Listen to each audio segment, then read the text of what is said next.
up for that big trip to Italy, or you're already here, ready for some culture, sightseeing, and pizza. But wait, don't risk your Italian high-speed train being derailed. Do you know the basics of traveling in Italy? Many tourists don't know the essentials to unlocking la Dolce Vita. There's an ancient proverb, it goes something like this, and baby, I can't hold it much longer. It's getting stronger and stronger. And when I get that feeling, I want Italian healing. We're gonna go over the basics, you and I, of traveling here in Italy, because the Italian gods, the ghost of Michelangelo, and even Juliet herself calling you from her balcony, come to Italy. The first basic, buy the ticket. 99% of you won't even do that. Buy your ticket, take the ride. Once you get here, you can sort out all the other stuff that we're gonna go over in this video. But I encourage you, just get your ticket and come to Italy. It's easier to steer a car once it's in motion, so put it in motion. Now, when to get here, when to visit? Well, summertime's great, but it can get hot. I suggest the shoulder seasons, spring and autumn, and the winter can be good as well, but it's hit and miss. Some days it can be pouring down with rain or perhaps a little bit of snow. And some days it can be clear skies and beautiful, and you can get those low off-season rates. How long should you stay? And for example, what's the ideal itinerary for 1 week? Well, hold on, we'll get to that. First, the basics on where you need to fly. Consider Milan Malpensa or Rome Fiumicino. Those are the two big airports, Milan up in the north and Rome down in the south. Then you have the smaller airports like Bologna, which is a pretty good airport. You can sometimes get international flights to there. Florence, and then even smaller airports like Pisa. How are you gonna get around? The basics of getting around once you're in Italy. I highly recommend taking the trains. The high-speed rail system here in Italy is superb. I love it. And then the regional trains can get you to those smaller towns you want to visit. Otherwise, rent a car, have fun, because with a car you have freedom. You can truly go wherever you want to go. But if you're only going to be in the big cities, avoid it. If you want to get out into the countryside, rent a car. Driving a car in Italy is like Mario Kart, but with better food. What are the basics for booking your accommodations? Well, I see it as 3 different options. One is Google Maps. Open it up, put on the filter hotels, and then zoom in the area where you want to stay.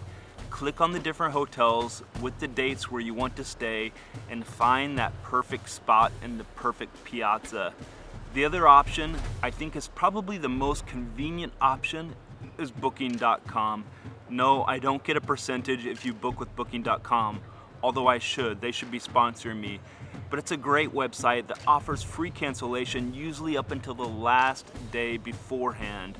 So you can book those rooms, those hotels, and not worrying about if you need to cancel your trip later on. The convenience of having a 24-hour reception and sometimes having breakfast as well, for me, that makes a difference. The other option, Airbnb. Airbnb gives you those unique places, apartments within cities that you wouldn't get otherwise. You get a kitchen, so if you're staying for a few days, you might want to cook, and you get more space for your money. So if you're a family, consider that option. Also, they have plenty of other different places out in the countryside where you couldn't find on the other apps. Because hey, why go the ordinary route when you can Airbnb and live like a local? Remember I said I'd talk about itinerary and length of stay? What are the basics you need to know for planning that trip here in Italy? I remember my first trip, I made some mistakes. I flew in, I spent time in Como, I went to Bergamo, I went to Parma, Bologna, great cities, but for your first trip, I would recommend the big 3. That starts off in Rome. Yeah, the eternal city. The highlights include the Colosseum, the Roman Forum, the Vatican. Get up early and get those great photos outside the Colosseum and in front of Trevi Fountain. Pro tip, book in advance so you can skip the lines and you make sure you get to see what you want to see. Florence, where walking around every corner feels like you're stepping back in time into a Renaissance painting. In Florence, you have the Duomo. You can climb up into that unique architecture cupola that was designed by Brunelleschi and get a whole view of the cradle of Renaissance. You have the statue of David. You have the Uffizi Art Gallery Museum. Big ticket items. Make sure you book in advance for those as well. Also, you can dig into the food like the pappardelle pasta with wild boar sauce ragu, drink gallons of Chianti wine, and of course, the birthplace of gelato, so eat gallons of gelato and catch a sunset up at Piazzale Michelangelo. Venice, that's the third and most important stop in your trip. This is the floating city and the only place where you'll actually enjoy a traffic jam of gondolas in the canals that crisscross the island. Get there before it sinks and before they ban tourists outright. The big items there, well, it's getting a gondola ride, which is expensive, or at least getting your photo in front of some gondolas in the background. A photo in San Marco Square, ideally if it's flooded with water up to your knees, and or a photo with the Ponte Rialto bridge behind you. I recommend getting up early one day and roaming the unique carless city and soaking it all in. 99% of the tourists out there don't know the basics for packing and traveling in Italy, but you're not gonna make that same mistake. I got a story about when my mom visited here in Italy I wanna share with you. Before I get to that, remember the phrase, travel light and travel far. That's very important. Now, when my mom came here to Italy, we hit up all the big cities and we were traveling around by train. We got to Venice and the problem really underlined itself because she'd packed a big piece of luggage and I was pulling it through the little cobbled streets, up and down over these bridges that lead over every canal to get to our hotel. And I was just shaking my head. She overpacked, so don't do the same. You can get by with the essentials. Wear clothing items 2 to 3 times. Also, you can always do some hand washing in your hotel or at a nearby laundromat, or better yet, just buy new clothes when you're here on the ground. It's best to underpack.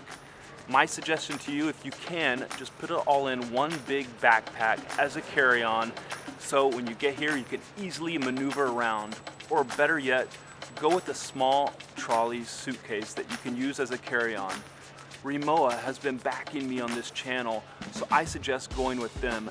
That's what I use. But any sort of small suitcase trolley where you can put your items in there, small, packed lightly, so you can buy more things as you go, souvenirs along the way, and you'll be thankful you did. Because remember, when you get to these train stations in these cities and you need to get to your hotel, it might only be 500 meters away or so. It doesn't make sense to call a taxi, and it could even take longer. So you need to navigate through the streets to get there. And these streets are cobbled, the sidewalks aren't smooth, and you're gonna be regretting if you overpack. Most tourists don't know the basics of payments in Italy, how they're gonna pay for their items once they're here. Also, I have a pro tip for you as well, so stick with me. When you're here, you want to have cash and credit card on hand. Always carry cash, and that's my recommendation for any country you visit in the world. You want to carry some bills just in case, because at a small newsstand, or if you want to buy that little small souvenir item, they may not take your credit card. In fact, they're going to say cash only. So make sure you're ready to pull out those euro bills. How do you get them? Well, some of your banks will offer an exchange for dollars at home before you travel, or once you get here, just use your bank ATM card and pull out some local euros so you're ready to go. Do it right away when you get to the airport.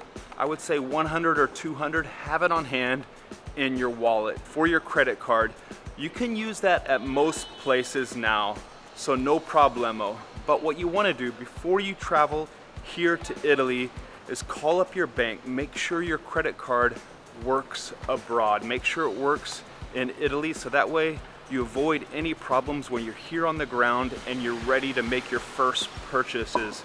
Now, that pro tip, well, before I get to the pro tip, and do me a favor, if you're liking the video, please give it a thumbs up down below. Also, a lot of you aren't yet subscribed, so take a moment, click that subscribe button down below. That way you won't miss out on any of the upcoming videos and you help me and the channel out. You get these videos out to a much wider audience of food and travel lovers like us. Now that pro tip, will carry a second credit card and make sure the second credit card is from a different bank. That way, if you're out and about and you find your primary credit card doesn't work for that purchase you want to make, you have a second credit card as an option. Or better yet, always keep that second credit card in your luggage back at your hotel.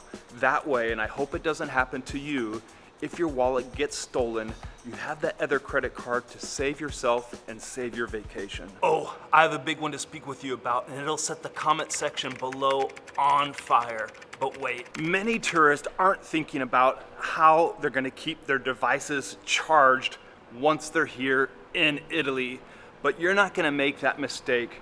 So what I want you to do when you're packing, get a little smaller bag, put all your USB cables in that, all the cables you need for charging your devices. Also, what I want you to put in there are adapters for the plugs. Adapters, we'll come back to that later. And a power bank so you can charge your phone and your devices on the go. And a power strip, that's gonna be the game changer. We'll talk about that. So what you do, in that little bag, you throw it in your big bag, and that way you have all the essentials you need in there. Now the adapters, which adapters do you need? Because the plugs are funky and different here than they are in your home country. There are two major types you'll find when you're in Italy. Type C, those are the 2 or the 3 small pins. And the more popular one, and you're gonna see it mostly all around Europe, is the Type F. And that's a bigger one with 2 big pins. So make sure your plug has an adapter that fits it into a Type C or Type F plug. You can pick them up at the airport usually when you arrive here in Italy or when you're departing your home country. Now, adapter, I said adapter, do not buy a converter or a transformer. You're not packing your clothes iron or your hair dryer, are you? Don't do that.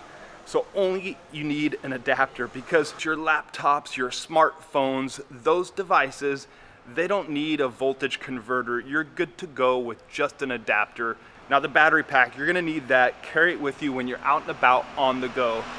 When you're traveling, and that's the case with me too, you're taking a lot of photos, you're navigating on your phone, you're trying to find that cool restaurant on Google Maps. All that takes more battery power than you'd normally spend when you're at home in your home area and you're not using your phone as much. You're gonna need to keep your phone charged up. It's essential for life. Now the game changer, this is the big one, and I always carry it with me, is a power strip. What you can do is have a power strip. That way you only need one adapter. You plug your power strip into that adapter, and then on that power strip you have all those plug types from your home country. So for each device, you don't need a separate adapter. You can just plug it into that power strip, plug the power strip with the adapter into the wall. And that's gonna save you when you get to a hotel that doesn't have many outlets and you need to charge your things overnight. Remember I said the comment section would light up? Well, it's probably because of this. 99% of the tourists think they need to tip in Italy. You don't need to tip. That means when you get here, you get the taxi ride and the driver helps you in and out of the car with your luggage, don't tip. When you get to the hotel and someone helps you up to your room with your luggage, don't tip. After dinner, after lunch, or when you get a coffee at the bar, don't tip. We don't tip here in Italy. At most, what the Italians do is they'll leave €1 to €2 after a big, I think that could be the tipping police. They'll leave €1 to €2 on the table, that's it. But it doesn't happen very often. Now I've saved the biggest one for next. But first, before we do that, let's talk language. 99% of the tourists won't bother learning a few local phrases. Buongiorno. But you're gonna be different, because if you speak a little bit of Italian, you'll see the locals light up like a Roman candle. So what are the basics? Well, to say hello, it's buongiorno. Buongiorno. Or buonasera if it's in the afternoon. It's a simple, polite way. When you see someone, say buongiorno or buonasera. Don't say ciao, that's a bit too informal unless you're speaking with younger kids, or if you know the person already, you can say ciao. What are the basic Italian phrases? Ciao, buongiorno, arrivederci. The other thing, it's simple and it's always helpful. It's just to say grazie. When something happens that's nice, grazie. That means thanks. Or you can also say per favore. That's please. So if you say, hey, can I have a drink? Per favore. Travel health insurance. What are you going to do? Because most tourists think they're going to be covered here in Italy if they have a problem, but don't wait to find out. We have a great socialized system here in Italy, in Europe, but it probably won't work for you. Instead, what I recommend and what I use when I'm traveling around the world is Safety Wings Nomad Insurance. It covers you in most countries. Also, it covers you for short stints back at home. There's a link to check it out down below. Also, while you're down there, I made a PDF. It's called Italy Insider that you can have offline on your phone for when you're traveling around Italy. It covers all sorts of subjects like where to stay, what to do, hotels or Airbnbs, how to get to and from Italy, how to get around Italy once you're here. Check it out down below. Oh, sweet internet, I love you. Most tourists don't think of how they're going to connect to the internet when they're here in Italy. The Wi-Fi in the hotels, well, it can be weak or non-existent at all. And besides, you need internet when you're out and about and on the go. What are you gonna do? Well, I consider 3 different options. 1, do nothing, like 99% of the tourists, but you're a 1%er, so you're gonna be connected. Option number 2, get an eSIM. What's great about the eSIMs is you don't need a free SIM card slot in your phone. You can buy it at home online before your trip, and they're low cost. The third option, and it's not very expensive as well, is the good old-fashioned physical SIM. Buy that as soon as you touch down here in Italy at the airport. Before you leave the airport, it's the easiest. They're the most adept to deal with tourists. The other option is once you're in a city center, look for a phone shop, and they have normal business hours, Italian business hours. Look for the phone shops, TIM, Vodafone, or Wind. Take your passport and your credit card and go down there and buy some of that sweet Italian internet. Make sure you have a free SIM card slot in your phone, or take out your old SIM card, your home SIM card, put it in a safe spot, don't lose it, and you'll be online and you'll be connected. The other option is carry a second phone, a backup phone that has a free SIM card slot, and you can put it in there and you're always connected. Because the last thing you want is to be standing around in some busy piazza looking up some key important information on your phone, waiting for that web page, seeing it buffer and not